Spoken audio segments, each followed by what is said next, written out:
The Lord be with you. I'm Deacon Keith Fournier, and our first reading is from the book of Nehemiah.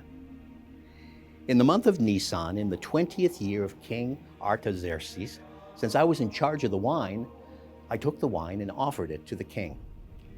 Now he had never seen me looking depressed before, so the king said to me, "Why are you looking depressed? You are not sick.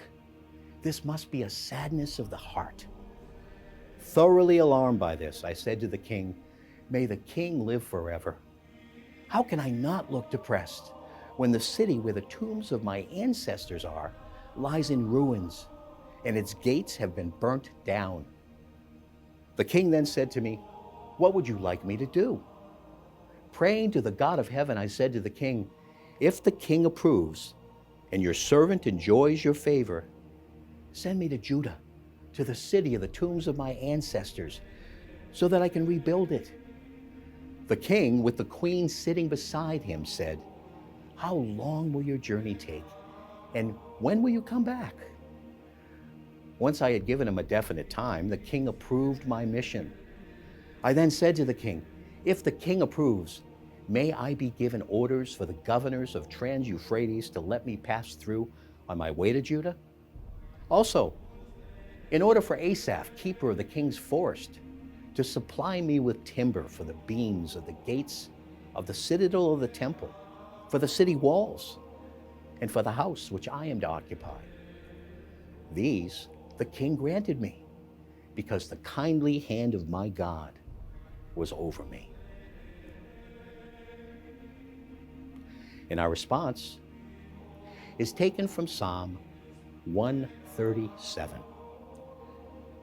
By the rivers of Babylon we sat and wept at the memory of Zion. On the poplars there we had hung up our harps, for there our captors had asked us to sing them a song, our captors to make merry. "Sing us one of the songs of Zion."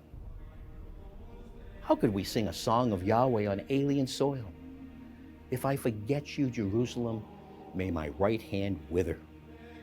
May my tongue remain stuck to my palate if I do not keep you in mind, if I do not count Jerusalem the greatest of my joys.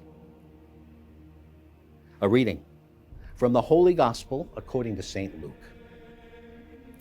As they traveled along, they met a man on the road who said to Jesus, "I will follow you wherever you go." Jesus answered, "Foxes have holes and the birds of the air have nests, but the Son of Man has nowhere to lay his head." Another to whom he said, "Follow me," replied, "Let me go and bury my father first." But he answered, "Leave the dead to bury their dead. Your duty is to go and spread the news of the kingdom of God." Another said, "I will follow you, sir, but first let me go and say goodbye to my people at home." And Jesus said to him, "Once the hand is laid on the plow, no one who looks back is fit for the kingdom of God." The Gospel of the Lord.